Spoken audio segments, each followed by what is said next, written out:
kinakabahan, nanginginig, natatakot, nanlalamig. Ito po yung mga sinasabi ng mga galit na galit at mga anti-Duterte, yung mga nag-celebrate, mga kababayan po natin, na nagpaparty-party, nung napakulong si President Duterte sa dahig dahil sa pakikipagsabuatan nitong Marcos administration. At tandaan natin, mga kababayan, sinabi mismo ng ICC na wala silang pakialam, wala silang kinalaman sa pagpaparesto kay President Duterte, kundi kagagawan mismo ng administrasyon ni Marcos Jr. At inamin po yan ni John Vic Remulla kung sino po yung mga miyembro ng core group at nagkaroon po ng Senate investigation kung saan lumalabas na talagang involved po itong Marcos administration. And in fact, pinakasuhan na po sila ni Senator Amy Marcos sa ombudsman. Ito ang sinasabi po ng abogado ng di umano'y mga biktima ng AJK noong panahon ni President Duterte, si Cristina Conte. Sabi niya, para naman akong binuhusan ng malamig na tubig. Wow! Lalo na, nung mabasa ko na hindi raw kukontrahin ng prosecutors ang interim release ni Duterte. Nako po. Ano yan, mga kababayan po natin magkakaroon pa ng interim release at the same time, hindi pala kumontra ang prosecutors at may bansa na po, hindi lang isa marami daw po yung mga bansa yung handang kupkupin si President Duterte. Tingnan nyo naman kasi, mga kababayan. Sino naman kasing hindi mainggit, no, sa nakuhang napakataas na income, no, ng dahig nung simula nang napakulong si President Duterte sa daig. Tumaas po yung kanilang kita sa turismo at syempre, pag may turismo, lahat yan, transportation, local products, no, hotels, lahat yan, airlines, lahat yan kikita dahil sa dami po ng mga Pilipino na pupunta doon sa dahig. At sabi nga po ng mga Pilipino na nandun, no, pati yung mga street, nagkapangalan na ng Duterte Street, yung park, nagkaroon na ng Duterte Park, dahil ganyang kamahal ng mga Pilipino si President Duterte. Kaya sinasabi nila na ang sambayan ng Pilipino natutuwa nung napaaresto si President Duterte, yung sambayan ng Pilipino gustong husgahan at gustong makonvict si Vice President Sara sa kanyang impeachment. Yan po ay isang kasinungalingan at sila-sila lang yung mga sinasabi nilang taong bayan. Yan nakita nating nagrally, no? Nakaunti lang po sila. Yun yung mga tao na convict Sara, Duterte ikulong sa ICC, Duterte wag i-release. Yung mga yan, yung mga nagrarally na yan, mga kababayan po natin. Takot lang sila. Tinan po isang leader nila, na si Colmenares. Sabi ni Colmenares, the victims and their lawyers has been under attacks. No, sabi niya, especially after Duterte's arrest, and the attacks will escalate if he is free to orchestrate this. Given the long history of threats, harassment, and even killings targeting victims, witnesses, and human rights lawyers were assert that Duterte release will escalate this attack.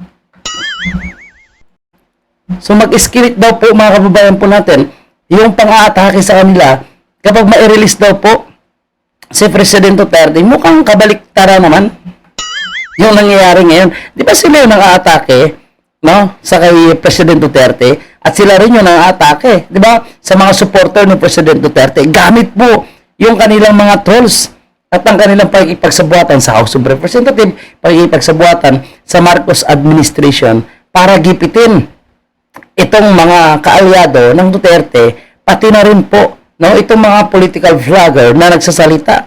Di ba? Yung Isiminay, si Pastor Kibuloy, di ba? Sila-sila lang naman yan eh. Sino ba nagtanggal ng prakisa ng Isiminay? Na yan ang ginagamit na nagiging platform para magsalita ng katotohanan. At yung pagbulgar ng tunay na pagkatao nitong mga party list na ito, Bayan Muna, Kabataan Party List, no? Mga leftists, itong si yung Teachers Party List, yung Gabriela, Akbayan, no? Yung kay Dilima. Ito yung mga salot sa lipunan, mga kababayan. So, sabi nila sila daw yung tunay representative ng taong bayan. Hindi po.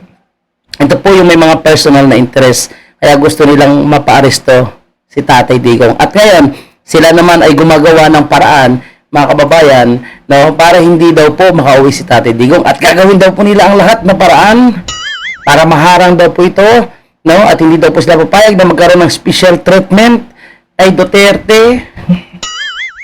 Grabe ang galit ng mga to. Sagad sa buto ang galit kay President Duterte. Pero kita nyo naman, no? 63% ng mga Pilipino na mas naniniwala pa rin kay President Duterte. So, paano nila, no, mabaliktad dyan at sasabihin nila na marami ang galit sa mga Duterte? Tingnan nyo ha, ilan na yung sinasabi nilang gawa-gawa nilang namatay? 30,000. Bakit ngayon naghahanap pa rin sila ng mga witnesses against kay President Duterte? Di ba? O sino-sino yung mga namatay na yan ng AJK? Hindi nila mapapangalanan. O bakit ngayon kailangan pa nila kausapin yung mga official ng PNP ng panahon ni President Duterte para bumaliktad at tulungan sila na i-convict daw si President Duterte at aaminin daw ng mga pulis, no, na may AJK daw talaga? Bobo. Diba? Sino namang pulis, no, ang sisirain ang kanyang sarili? Sino namang pulis ang sirain ang kanyang credibility, yung kanyang dignidad para lang sa kapakanan nito mga kaliwa? Imagine mo, kausapin ka, umamin ka, sabihin mo na talagang inutusan kayo na pumatay, blah blah blah, no, sabihin nyo si Duterte nagutos ng sa AJK. Oh. Tapos, kahit babayaran mo ng milyon yan, credibility yan. Imagine mo kung inamin mo, tapos hindi mo naman talaga ginawa ang konsensya mo nun. Diba? Ang konsensya mo, hindi mo makakaya. Kaya naging pulis yung mga yan eh. No? Sa pulis, marami po yung tapat sa kanilang serbisyo. At ang ilan dyan is tiwali. Pero yung mga tapat na yan, no, napilit nilang pipilitin na bumaliktad kay Tatay Digong at sabihin nagkaroon ng reward system, nagkaroon talaga ng EJK, meron talagang matinding utos sa kanila, no, para gawin ito. Na, pag hindi nila ginawa, tapos aamin nila para idiin lang ang isang President Duterte na ginawa ang lahat para sa bayan, nakakayanan kaya ng kanilang konsensya. Tignan mo yung nangyari kay Garma, diba? Tumakas, munta sa Amerika. Oh, si Colonel Grijaldo, no, na sinubukan pa na kausapin ni Abante at ni Fernandez, naalala ko na naman, no? Si Fernandez at si Abante, so sinubukan nilang kausapin para bumaliktad at idiin si Tatay Digong o hindi pumayag, kumanta. Nung ginawa nila, pinakulong nila ng halos 6 months dahil po sa kanyang paninindigan.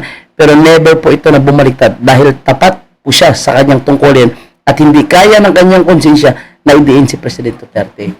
So ngayon, it's time to pibak na, no? It's a day of reckoning. Ika nga, no? Mukhang kinakabahan na sila. At tayo naman ay excited na may release na si Tatay Digong. Okay? Maraming salamat.